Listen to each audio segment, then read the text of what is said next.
잠깐만 볼게요.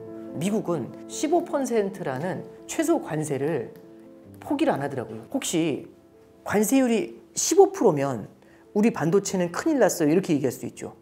그렇죠? 부담이 커진 거잖아요. 근데 우리 경쟁국이 20%면? 그럼 약간 얘기가 달라질 수 있죠. 지금 대만 관세율이 20%죠. 기분이 안 좋을 수 있잖아요. 그런데 만약에 대만이 자국 통화를 5% 절하하면 어떻게 될까요? 그러니까 저는 어떤 말씀 드리고 싶냐면 하반기에는 환율 전쟁이 좀 있을 것 같아요. 이번에 관세 협상에서 미국이 원하는 게 뭔지를 한번 좀 보려고 했었어요. 첫 번째는 시장의 개방을 요구를 하더라고요. 자, 그럼 시장 개방이라는 게 뭐냐? 베트남, 인도네시아, 그 다음에 필리핀 이런 국가들한테 관세 협상을 했거든요. 그래서 이 국가들한테 공통적으로 시장을 열어젖히라고 해요. 근데 시장을 열어젖히는데 이렇게 조건을 주더라고요. 미국이 상대 국가의 물건을 수입을 할 때는 19에서 20%의 관세를 부과하는데 이 미국산 물건을 해외로 수출할 때는 무관세를 적용을 합니다. 그럼 그만큼 해당 국가들한테는 미국이 수출하기가 유리해지는 거죠. 그래서 동남아 국가들한테는 시장을 개방하게 하고 플러스로 여기다가 미국산 항공기, 비행기를 좀 사라고 얘기를 해요. 보잉 비행기를 뭐 50대씩 사라 뭐 이렇게 얘기를 하는 거죠. 네, 안녕하세요. 저는 신한 프리미어 패스파인더의 오건영 단장이라고 합니다. 신한은행하고 증권하고요. 우수고객 관리를 위해서 프리미어 패스파인더라는 조직을 만들었어요. 여기서 단장 역할을 좀 하고 있습니다. 근데 여기서 그치지 않죠. 플러스로 뭐가 들어가냐면 일본이라든지 EU라든지 한국 같은 경우는 여기다가 시장 개방을 좀 더 적극적으로 요구를 해요. 그리고 EU하고 한국 같은 경우는 어떤 걸 많이 요구하냐면 미국산 LNG죠. 에너지를 사들여라 이런 얘기를 되게 많이 합니다. 한국은요. 미국산 에너지를 약 1000억 달러 정도 사야 되거든요. 지금 EU 같은 경우는 7,500억 달러 정도 사야 됩니다. 이 7,500억 달러면 어느 정도 금액이냐면 이게 우리나라 외환보유고가 세계 10위거든요. 4,100억 달러 있어요. 엄청난 금액이죠. 거의 더블이잖아요. 이건 그래서 현실적으로 가능한 거냐 이런 얘기들도 사실은 나오고 있습니다. 자, 어쨌든 중요한 거는 시장을 개방한다는 얘기는 미국산 물건을 어딘가에 팔 수 있도록 룸을 만들어 놓은 거라고 생각하시면 되죠. 그래서 첫 번째가 시장 개방이 나온 거고요. 두 번째 조건은 뭘 얘기하냐면 대미 투자를 늘려라 라는 얘기를 합니다. 그래서 대미 투자를 갖다가 이제 강요를 하게 되는데 대미 투자에는 이 동남아시아 국가들은 대미 투자하고는 크게 관련은 없고요. 말씀드렸던 것처럼 일본하고 EU하고 한국이 여기 이제 해당이 된 겁니다. 일본은 5,500억 달러 정도가 해당이 돼 있고요. 그 다음에 EU는 6천억 달러 정도 투자하라고 얘기를 했습니다. 그리고 한국 같은 경우는 3,500억 달러죠. 3,500억 달러 중에서 조선산업 관련으로 1,500억 달러를 투자를 하고요. 그리고 그 외에 다른 투자로 2천억 달러 정도가 이제 들어가게 됩니다. 그러면 이 두 가지를 한번 같이 모아볼게요. 어떻게 되냐면 미국이 제조업을 부흥시키고 싶어요. 근데 제조업을 부흥시키려면 공장도 지어야 되고 굉장히 많은 돈이 들어가잖아요. 그럼 너네 제조업 물건 사줄 사람 있어? 이 질문 나와야죠. 두 번째는 뭐죠? 그 돈 있니? 이렇게 물어봐야 되죠. 시장 열라고 했죠. 돈 여기서 벌면 되잖아요. 상대 국가가 시장도 열어주고 돈을 저한테 투자해 주는 겁니다. 멋있죠? 원샷에 해결하는 겁니다. 그리고 세 번째는요. 이거는 참 대단했던 것 같아요. 결국에는요. 15%라는 최소 관세를 포기를 안 하더라고요. 이거를 유지를 한 겁니다.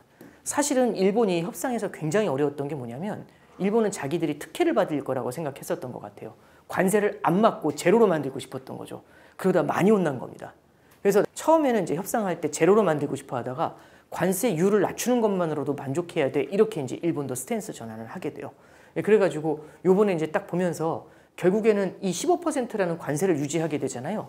그럼 어떤 일이 벌어지냐면 미국은 재정을 수입이 생겨나는 거잖아요. 또 하나는 15% 관세가 있기 때문에 미국 내 제조업이랑 다른 국가에서 수입돼 들어오는 제조업 제품이랑 비교해보면 미국 내 싸움에서도 밀리지가 않죠. 그래서 1번하고 3번은 미국의 제조업에 가격 경쟁력하고 사줄 수 있는 시장을 확보해주는 역할을 하는 거고요. 그 다음에 여기서 투자를 받아주는 이제 그런 역할을 하게 되는 겁니다. 그래서 1, 2, 3번으로 보면은 그럼 미국은 무엇을 원하는가? 자국이 생산을 해가지고 물건을 팔고 싶은 거죠. 근데 미국 물건 너무 비싸고 경쟁력 없잖아. 시장 열어주고 투자 많이 받으면 할 수 있지 않을까요? 이번에 그래서 미국이 무엇을 원하는가라고 할 때 여기다 포커스를 맞추면서 지켜봤던 것 같습니다. 이제 우리는 뭘 해야 되냐면 관세 있는 세상에서 살아봐야 되거든요. 여태까지는 관세 없는 세상에서 살았지 않습니까? 지금 실효 관세율이 약 18% 정도 될 것 같다고 해요. 현재까지 버전으로만 보면. 그럼 18%의 관세율은 1933년 이후에 가장 높은 관세율이라고 합니다. 그러면 우리가 관세라는 거는 물가에는 어떤 영향을 줄까요? 물가를 갖다 끌어올리는 역할을 하게 되면 이건 또 고금리를 만들어낼 수가 있죠. 그리고 관세가 부과됐었을 때는 사람들이 물건을 사기가 힘들어지잖아요. 그러면은 성장이 위축이 될 수도 있죠. Every time I come, it's more money, more price, more rising prices. It's terrible. I can't believe this. 그래서 저는 일단 첫 번째 드리고 싶은 말씀은요. 이제부터는 시장이 관세라는 것에서 어떻게 실제로 적응해 가는지 이제 그거를 좀 바라보면서 겪어가는 그런 그림이 좀 나타나게 될 것 같아요. 그래서 일단 그게 첫 번째고 관세 있는 세상 속에 살아보기. 그리고 이제 두 번째는요. 조금 더 이제 실무적인 말씀을 좀 드리면 어떤 게 포인트냐면 이걸 딱 보시면은 15%의 대한민국이 있는 게 이렇게 보이잖아요. 그죠? 그리고 일본이나 대부분의 국가들이 15%의 관세율을 받았지 않습니까? 그러니까 우리는 이제 요걸 많이 봐요.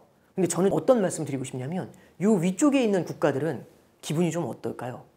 불만이 좀 많지 않을까요? 그럼 불만이 있으면 받아들이려고 할까요? 아니면 뭔가 싸움을 좀 하고 싶을까요? 그렇죠. 그러면은 그 싸운다는 게 뭐냐면은 보복 관세를 쓸 수도 있죠. 그래서 잠깐 보시면 제가 몇 군데를 표시했는데 지금 대표적으로 불만을 갖고 있는 나라가 브라질이죠. 그리고 인도도 25%인데 불만이 많대요. 그러면 브라질하고 인도는 공통점이 뭐냐면 브릭스라는 단어가 있어요. 이 브릭스라는 단어가 뭐냐면은 브라질, 러시아, 인도, 중국 같은 신흥국들의 연합체예요. 근데 이 브릭스에서는요. 지금 러시아하고 중국이 들어가 있잖아요.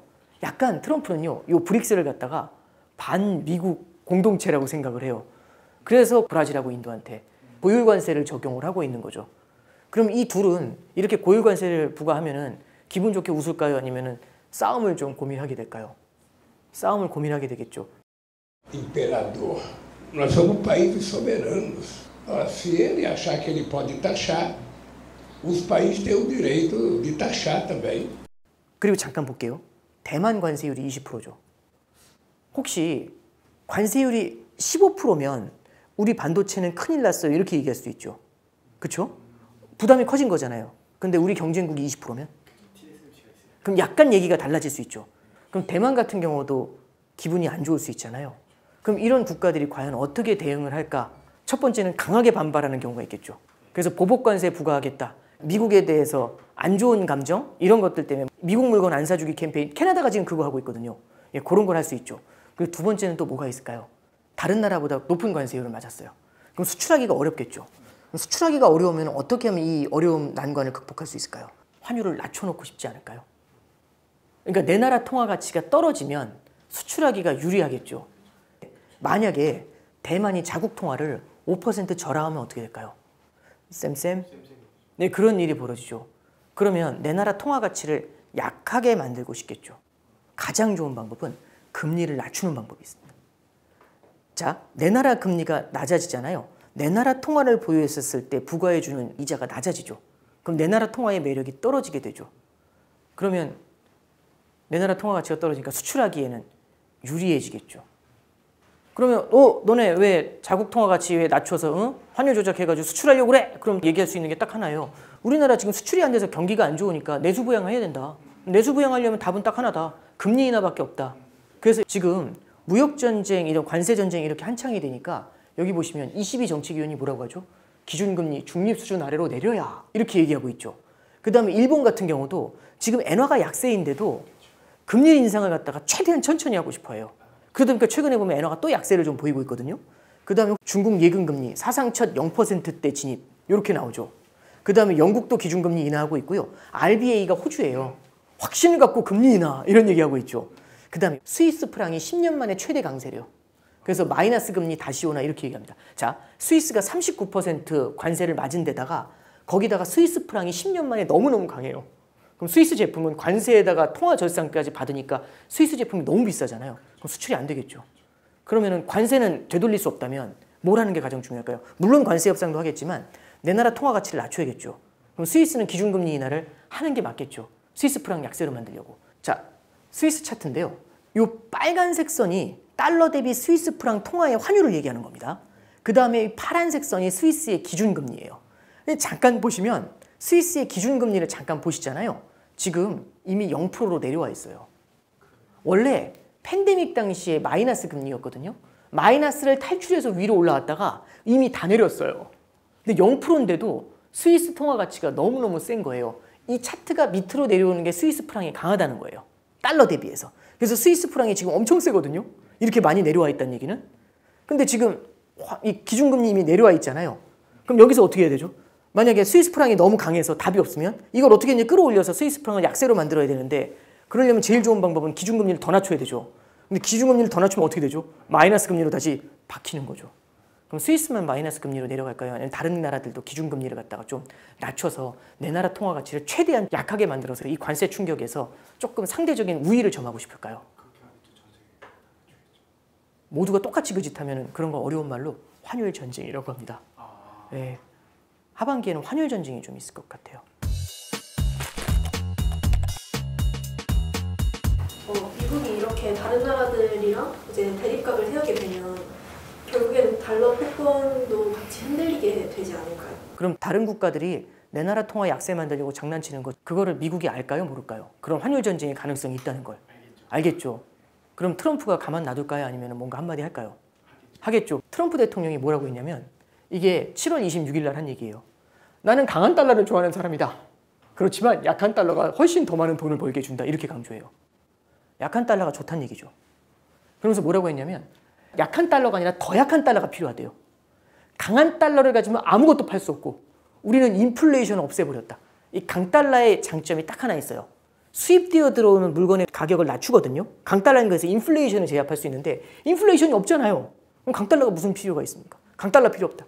그래서 물건을 많이 팔려면 약한 달러가 필요하죠. 더 약한 달러가 필요하답니다. 그래서 뭐라는 줄 아세요? 일본과 중국이 항상 원하는 건 약한 통화였대요. 엔화 약세, 위안화 약세를 통해서 수출을 많이 하고 싶었죠. 그들하고 많은 싸움을 했대요. 그러면서 뭐라고 했냐면, 지난 20년간 중국 역사를 보면 그들이 한 일은 약한 통화를 위해 싸운 것뿐이래요. 그래서 일본은 정말 잘 나가던 시절 매우 약한 통화를 갖고 있었다. 일본 주가지수 오를 때 아베노믹스 하면서 엔화 많이 살포했잖아요. 엔 약세가 엄청났고 니케이 지수가 전고점을 뚫었어요. 90년도 버블 붕괴 당시. 트럼프는 지금 이걸 보면은 강한 달러를 원할까요? 약한 달러를 원하나요? 이것만 보면 약한 달러죠. 다른 국가들은 어떻죠? 자국 통화를 약세로 만든다는 얘기는 달러가 강해진다는 얘기지 않습니까? 고수를 두고 있는데 이렇게 얘기한 거예요. 그 얘기는 뭐죠? 장난치지 마세요. 얘기하는 거죠. 딱 느낌이 좋지 않으세요? 자, 근데 여기서 표현 하나만 찾아갈게요. 약한 달러가 아니라 더 약한 달러가 필요하대요. 더 약한 달러가 뭘까요? 근데 저는 이게 정말 약한 달러 이게 아니고요. 제 생각에는 이렇게 해석하는 게 나을 것 같아요. 약한 달러가 됐을 때 뭐가 문제냐면은 달러 패권이 붕괴될 수 있는 위험이 있어요. 그러면 약한 달러가 아니라 보다 약한 달러, 이거는요, 이게 위커 달러거든요. 비교급이잖아요. 그러면 비교할 수 있는 대상이 존재하죠. 그럼 비교 대상이 뭔데? 다른 국가 통화겠죠. 보통 달러가 약해지려면 미국 경제가 안 좋아지면 달러가 힘이 빠져서 달러 약세가 와요. 일반적으로. 그럼 미국 경제가 박살나면 달러가 약해지겠네? 이렇게 생각할 수 있지만 그러지 않고도 달러가 약해지는 방법이 있어요. 어떤 방법이냐면, 미국 경제는 탄탄해요. 그럼 달러 강세잖아. 다른 나라 경제가 더 강해요. 그럼 어떻죠? 그 나라 통화보다 위커 달러가 돼요. 벨센트 재무장관 뭐라고 했냐면, 강달러를 유지하는 게 트럼프 행정부의 기본 정책이래요. 그런데 약달러와 고금리에 대한 우려는 없다! 이렇게 얘기를 해요. 이분은 외환거래 35년에서 40년 했대요. 환율을 바라보는 시각이 내공이 엄청나요. 그리고 뭐라고 하냐면, 미국은 여전히 강달러 정책을 유지하고 있고 경제 펀더멘탈도 그에 맞게 구축 중, 이렇게 얘기를 합니다. 근데 강달러 정책을 유지하고 있는데 최근에 달러가 약세였잖아요. 너네 달러 약세였잖아. 그랬더니 뭐라고 하냐면, 유럽은 국방비 지출을 확대 중이고 독일도 재정 지출 확대에 나섰기 때문에 이런 걸로 유로 강세로 이어질 수 있대요. 이게 뭐죠? 유럽이 재정 지출하면서 유럽의 성장이 확 나오잖아요. 그럼 미국이 멀쩡해도 유럽의 성장이 뜨거워지면 유로화가 강세니까 그 유로화보다 약한 달러가 되죠. 그 느낌을 우리가 볼 수가 있는 거겠죠. 느낌이 오시나요? 예, 그 그림을 그린 겁니다. 이 그림이면 우리나라나 이제 기타 등등의 나라들도 경제가 좀 더 좋아질 수도 있네요. 그렇죠. 아까 전에 제가 무슨 말씀 드렸냐면, 이번 관세 협상에서 나타나는 포인트, 시장을 개방하고 대미 투자를 늘리라고 했잖아요. 그 다음에 최소 관세를 부과했지 않습니까? 자, 근데 시장을 개방했어요. 그럼 문을 열고 여기다 물건을 팔려고 딱 내놨는데 그 나라 경기가 안 좋아서 아무도 안 사요. 그럼 안 되죠. 그 나라 경기가 좋아져야 미국 물건도 많이 팔 뿐 아니라 위커 달러도 만들 수 있죠. 달러가 약한 게 아니라 나는 강한데 너네가 더 강했으면 좋겠어요. 그래서 이번에 환율에 관련돼서도 지금 트럼프가 얘기하는 건 이미 약을 치는 거죠. 이제 관세 때문에 힘들어지니까 통화 약세 만들려고 하는 거기다 대고 딱 질러버린 거죠. 우리는 위커 달러를 원한다. 너네가 통화 약세를 만들든지 아무 상관없다. 우리는 위커 달러다. 베센트 재무장관이 또 무슨 얘기까지 하냐면 다른 국가들이 내 나라 통화 약세 만들려고 장난치는 거 절대 좌시하지 않겠다. 이 얘기까지 해요. What we don't want is other countries to weaken their currencies to manipulate their trade. 4월에 그 협상이 됐을 때는 굉장히 금융시장이 이제 흔들거렸는데 이번에 너무 조용해요. 근데 이제 실제로 이제 관세가 부과된다는 건 이제 똑같은 상황인 것 같은데 왜 이제 금융시장이 그때와 지금이 왜 달랐나 궁금합니다. 이게 그때하고 달라진 게 있어요. 지난 4월 달하고 달라진 것 중에 첫 번째가 있습니다. 일단 시장이요. 약간 이 관세 이슈에 적응을 하는 겁니다. 트럼프가 막 왔다 갔다 하는 이슈들이 있었잖아요. 요즘은 트럼프가 이렇게 뒤집었다 엎었다 해도 별로 안 놀라지 않나요? 옛날에 깜짝깜짝 놀랐는데 요즘은 그냥 뭐 그런가 보다 이렇게 되잖아요. 이게 첫 번째 포인트고요. 자, 두 번째는요. 이 관세를 부과를 할 때 질서 있게 순차적으로라는 말을 좀 쓰고 싶어요. 순차적. 이게 무슨 말씀이냐면 지난 4월에는 관세를 어떻게 부과했냐면 갑자기 해방의 날이라고 해가지고 185개국에 대해서 기본 관세를 10%씩 다 부과해버려요. 순식간에 없던 관세가 그 어마어마한 게 한꺼번에 확 밀어닥치는 거죠. 높은 관세율로 너무 많은 대상의 관세가 한꺼번에 확 불어닥친 데다가 시장이 관세가 어떤가 해서 불안불안하고 있었는데 그 예상을 확 뛰어넘으면서 관세가 확 다가온 거죠. 놀라지 않았을까요? 예, 굉장히 충격이 컸을 겁니다. 근데 지금은 어떻죠? 하나씩 협상을 하면서 협상이 되면 그 관세율을 낮춰주고 있잖아요. 그래서 순차적으로 진행된다는 느낌, 그런 걸 좀 느끼지 않으셨나요? 예, 그게 핵심이 됩니다. 그 다음에 이제 세 번째를 하나만 더 말씀을 드리면 제가 풋이라는 말씀을 드렸어요. 이 풋은요, 주식시장이 흔들리거나 할 때 밑에서 이렇게 받쳐주는 거예요. 요즘 시장에서는 풋 하면서 뭔가 풋의 기미가 보이는 걸 최대한 찾으려고 해요.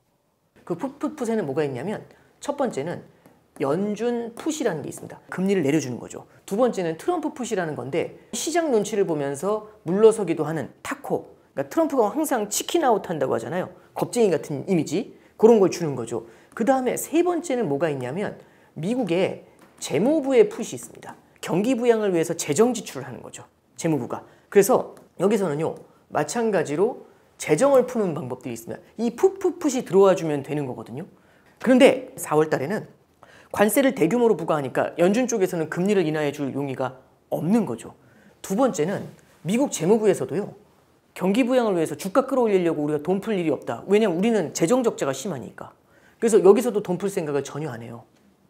그럼 유일하게 트럼프 푸셔야 되잖아요. 그럼 트럼프가 뭔가 해줘야 됩니다. 그래서 이제 기자들이 물어봐요. 주식시장이 이렇게 흔들리고 경기가 안 좋아질 수 있는데 트럼프 대통령은 그대로 밀어붙일 각오가 돼 있으십니까? 물론이다.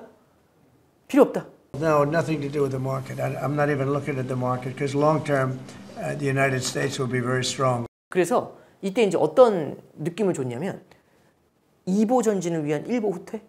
그러니까 보다 멋진 브라이트한 미국의 미래를 위해 가지고 당장의 경기 침체는 받아들이겠다. 이런 충격을 줘요. 이게 굉장히 중요한 게요. 시그널이라는 걸 주는 겁니다. 그래서 이때는 이 풋이 전부 다 무너져 있었어요. 근데 지금은 어떠냐면은 연준이 올해 1, 2회 정도 기준금리를 인하할 것 같아요. 지금 금리 인하 가능성이 높아지고 있거든요.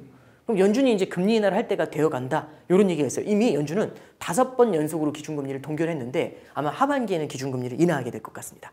이게 첫 번째죠. 그러면 연준 풋은 준비가 돼 있죠. 두 번째는 트럼프 풋은요. 타코라는 단어가 나오지 않았나요? 또 연기할 거 아니야. 이런 생각들 되게 많이 하죠.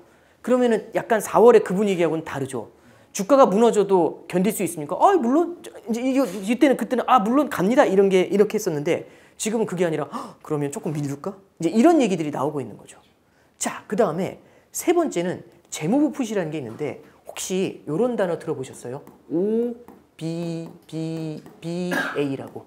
예, 대규모 감세 법안이죠. 예, 재무부 푸시 이렇게 준비가 돼 있어요. 그런데 이거 관세 때리게 되면은 트럼프 행정부 하에서 미국 경제가 무너지는 거 아니에요? 부작용이 너무 많지 않습니까? 근데 여기에 대해서 베센트 재무장관이 딱 뭐라고 얘기하냐면 왜 자꾸 관세만 갖고 그러냐 이렇게 얘기를 해요. 이 다리가 3개인 의자를 갖고 딱 놓고 보는데 이 의자는요, 다리 3개가 함께 균형이 맞아서 존재하는 거지 않습니까? 그래서 베센트 재무장관은 관세는 이 다리 중에 하나에 불과해 라고 얘기해요. 그럼 다른 건 뭔데? 두 번째가 바로 감세고요. 세 번째가 규제 완화입니다. 관세는 밀어붙이고 있지만 관세도 타코로 조금씩 물러나죠. 감세를 해줬죠. 그리고 지금 여러 가지 들어와 있는 규제 완화들이 있거든요. 참고로 스테이블 코인에 대한 규제 완화, 이런 것들도 미국 국채를 사줄 수 있는 여건이 확보가 되잖아요. 이 규제 완화나 감세는요, 성장을 부양하는 역할을 합니다. 관세로 성장이 무너질 때 이 두 가지로 메이크업을 해주는 거죠. 근데 참고로 지난 4월에는 얘네들이 없었어요. 이제 두 다리를 같이 세워준 거죠. 그러면 약간 분위기가 달라지지 않았나요? 그래서 다시 정리하면 시장에 적응했다. 그리고 이번에는 관세를 질서 있고 순차적으로 부과한다.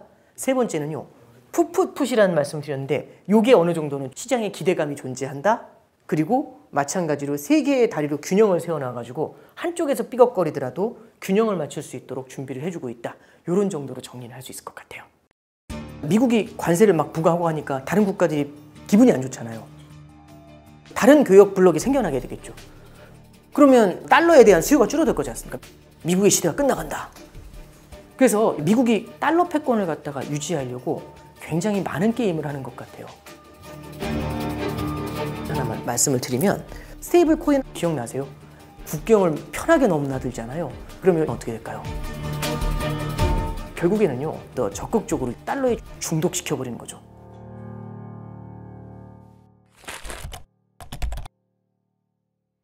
이 앞에 하반기에는 환율전쟁이라는 관세율을 높게 부과받은 국가들이 어떻게 움직일 것인지, 첫 번째는 관세 있는 세상에서 살아보기, 그 다음에 저는 이제 여기에 대한 반작용, 대응이 어떻게 되는지, 세 번째는 협상이 된 국가들은 그럼 끝났냐, 그게 여기도 좀 이슈가 있어요. 왜냐하면 이게 어떤 합의문 같은 걸로 나온 게 아닌 협상들이 꽤 있어요. 예를 들어서 또 이게 미국하고 일본하고 서로 말이 다른 게 있어요.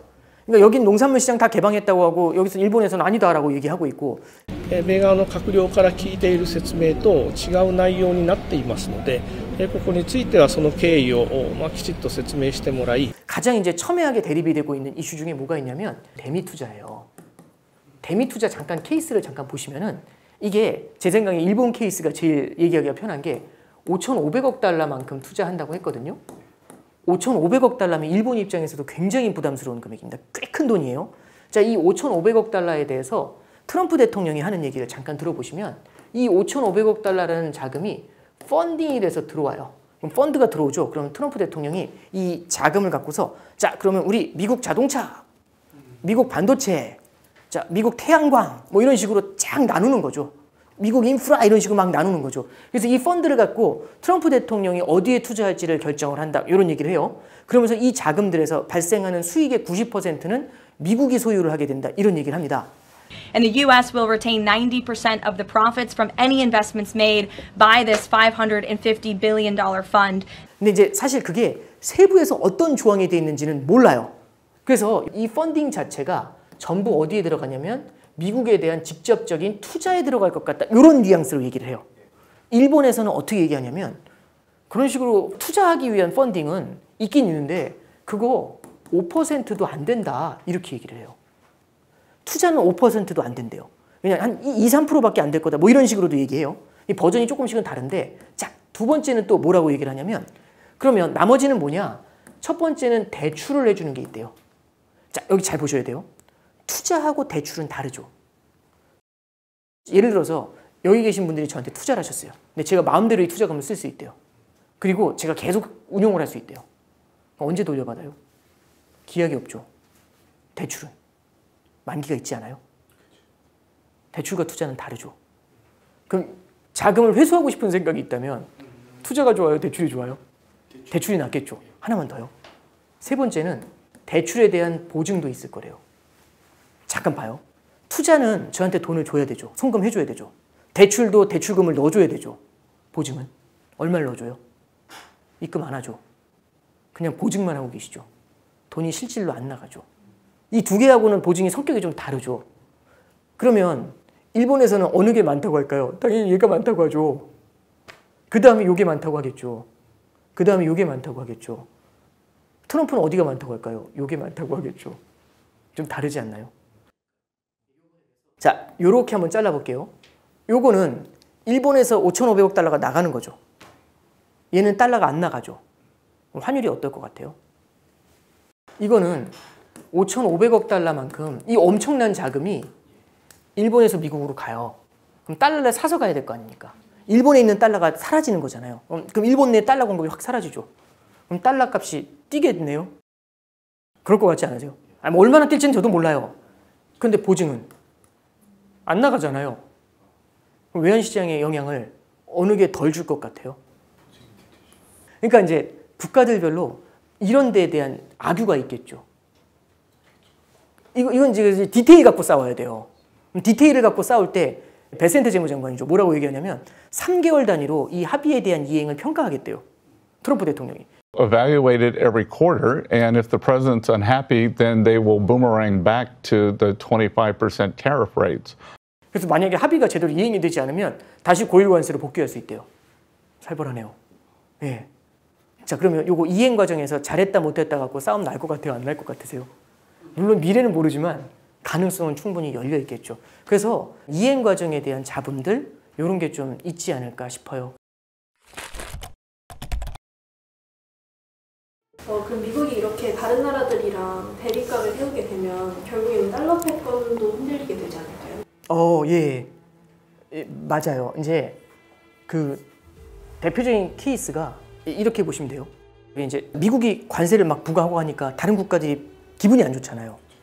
그러면 이제 미국이랑 교역 안 하고 우리끼리 교역합시다 하면서 다른 교역 블록이 생겨나게 되겠죠. 그러면 미국의 어떤 평판이 주저앉으면서 달러에 대한 수요가 줄어들 거지 않습니까? 미국이랑 교역을 안 하니까. 그럼 달러 패권이 흔들릴 수 있겠죠. 당연히 그럴 수 있죠. 그게 이제 다들 걱정하는 거잖아요. 미국의 시대가 끝나간다. 그래서 여기에 대해서도 또 평가가 필요하잖아요. 그래서 베센트 재무장관이 질문을 받아요. 다른 국가들이 자국끼리 교역을 하면서 미국이 위험해지는 거 아닙니까? 미국만 왕따 되는 거 아닙니까? 그랬더니 베센트 재무장관이 크게 신경 안 쓰는 표정. 그래서 딱 뭐라는 줄 아세요? 개인적으로 그럴 일은 없을 것 같다. 무역 흑자국들끼리 모여가지고 뭘 할 건데 이렇게 얘기해요. How are they going to respond? What's the retaliation look like? Well, I don't know if they can retaliate. The surplus nation is in the weaker position. 이게 시장에는요, 두 종류의 사람이 있어요. 파는 사람하고 사는 사람이 있죠. 그럼 요거를 국가로 바꿔볼게요. 파는 사람, 파는 국가는요, 물건을 팔아서 달러를 버니까 흑자죠. 그래서 얘들은 흑자국이에요. 사는 사람은 돈이 나가는 거니까 얘들은 적자국이 되겠죠. 경기가 안 좋아요. 그러면 빚을 내서 사야 되거든요. 돈이 없으니까. 경기가 안 좋은데 빚을 내서 물건 사고 싶으세요? 아니면 내 물건을 딴 데 팔아가지고 달러를 벌고 싶으세요? 흑자 내고 싶죠. 경기도 안 좋은데. 그건 사람만 그 생각하는 게 아니고요. 국가도 똑같아요. 그래서 무역 흑자국들은 어떻게든지 물건을 팔고 싶어 해요. 근데 그 나라가 한두 국가일까요? 되게 많을까요? 그럼 누군가 사줘야 되잖아요. 그게 미국이에요. 좀 잘 봐요. 시장에서 사줄 수 있는 사람이 딱 미국 하나예요. 큰 손으로 사줄 수 있는 사람이. 나머지는 다 물건 파는 사람들만 있어요. 자, 파는 사람들끼리 모여요. 공동체를 만들었어. 그럼 누가 사요? 그 안에서. 그래서 딱 한마디로 뭐라고 하냐면 무역 흑자국들끼리 모여서 뭘 할 수 있겠어요? 이렇게 얘기하는 거죠. 어우, 촌철살인 아닌가요? 한 방에 제압해버리던데요. 그래서 이번에 미국이 저렇게 해도 어떻게 해서든지 낮은 관세를 맞으려고 그렇게 가서 다 협상하잖아요. 일본이랑 유럽이 협상한 다음에 우리나라도 빨리 협상에 나서야 된다라고 했잖아요. 약간 미국 이외의 국가들끼리 똘똘 뭉치는 그림이었나요? 아니면 어떻게 해서든지 각자 도생의 그림이었을까요? 각자 도생의 이유는요. 무역 흑자국들끼리 모여서 뭘 할 건데요? 라는 질문하고 만나 있어요. 그러면서 달러 패권을 갖다가 유지하려고 굉장히 많은 게임을 하는 것 같아요. 잠깐만 볼게요. 요번에 나온 얘기 중에 뭐가 있냐면 지난 시간에도 한번 했었어요. 스테이블 코인이라는 말씀을 드렸던 거 기억나세요? 그래서 저 스테이블 코인 얘기 들었을 때 딱 이 페트로 달러 생각이 나더라고요. 그러면 향후 10년 후, 20년 후의 미래를 봤을 때 그게 어쩌면 디지털 원유 같은 게 될 수 있지 않을까요? 똑똑하지 않나요? 이 스테이블 코인의 핵심이 뭐냐면 결국에는 요거는 두 가지를 원해요. 첫 번째는 미국 국채에 대한 수요를 늘리죠. 그렇죠? 스테이블 코인 하나하나를 발행할 때마다 단기 국채를 하나씩 매핑시켜야 되거든요. 그러면 스테이블 코인이 활성화가 되면 미국 국채에 대한 수요가 늘어나게 돼요. 근데 그것도 있지만 두 번째는요. US 달러를 갖다가 더 널리 쓰일 수 있게 해줘요.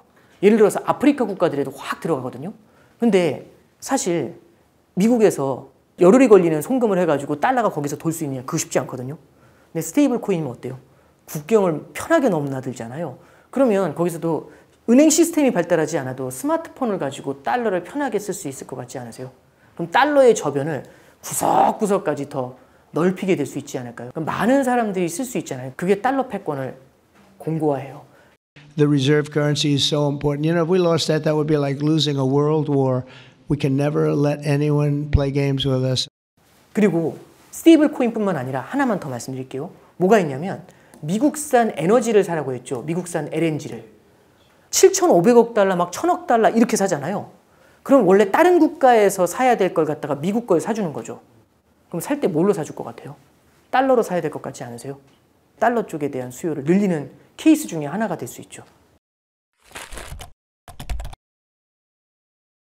이게 이제 저는 좀 이슈라고 생각을 하는데 미국이 중국에 엔비디아에서 H20 칩을 갖다가 수출하는 걸 허용했대요.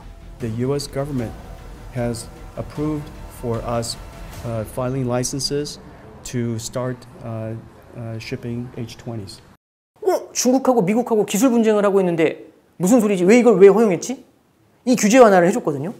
왜 규제 완화를 해줬냐면 이렇게 얘기를 하더라고요. 기사를 보시면 트럼프가 스테이블 코인 법안에 서명했다고 나오죠.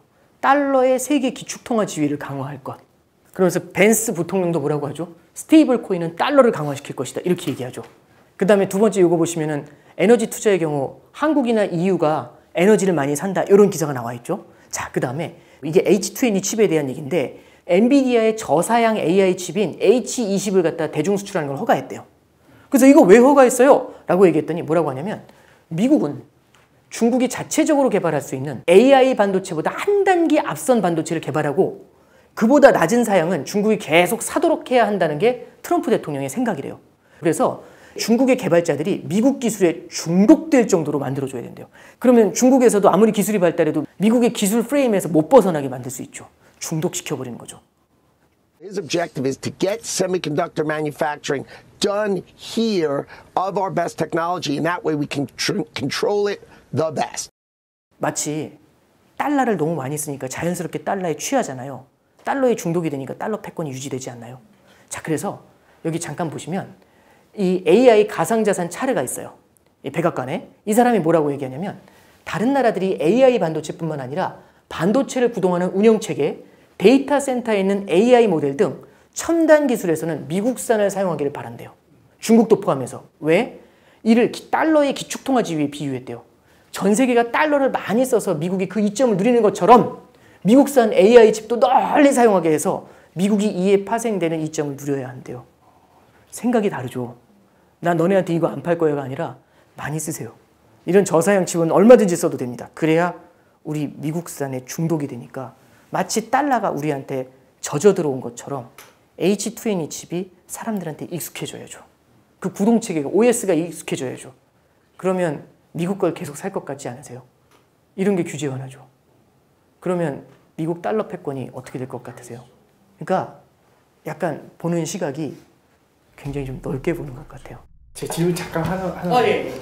이게 이제 미국의 어떤 이제 실업률 최근에 나온 지표 등등 해서 이게 뭐 스태그나 이런 쪽으로 갈 수도 있나요? 갈 수 있죠. 예. 그거는 뭐 가능성은 얼마든지 열려 있죠. 근데 이제 인플레이션을 너무 우습게 보면 그럴 가능성이 높아져요. 예. 지금 트럼프는 좀 쉽게 보는 편이에요. 그러니까 요번에 그 BLS라는 부서 자체가 지금 되게 문제가 됐잖아요. 거기서 고용 데이터 이상하다고. 거기서 소비자 물가 지수도 나와요. 소비자 물가 지수는 멀쩡할까요? 그러니까 지금 보면은 관세가 올랐는데 이상하게 물가가 안 올라왔어요. CPI가 안 올라와요. 그래서 이상하다고 했거든요, 다들. 이상하지 않아요? 고용 지표만 이상할까요? 네. 그래서 조금 우리가 여러 가지 가능성을 놓고 봐야 돼요. 그래서 데이터를 신뢰할 수 없으면 분석하기가 정말 힘들어져요. 지금 그런 상황인 것 같아요. 제가 관세 협상을 보면서 어떤 게 관전 포인트인지를 한번 좀 짚어드리려고 했었고요. 그리고 관세 협상이 이것만으로 끝나는 게 아니라 이 뒤에도 여러 가지 이제 또 산 넘어 산이라고 하잖아요. 첩첩산중이 남아있다라는 걸 우리가 좀 지켜보셔야 된다. 이런 말씀 드렸고, 그게 또 달러 패권하고는 어떻게 연관되는지, 그리고 관세와 감세와 규제 완화라는 게 어떻게 서로 밀접하게 디자인이 되어 있는지, 그런 거를 좀 같이 보시면서 시장을 좀 모니터링 하시면 좋을 것 같습니다. 네, 오늘 교양이 여기서 마치겠습니다. 감사합니다.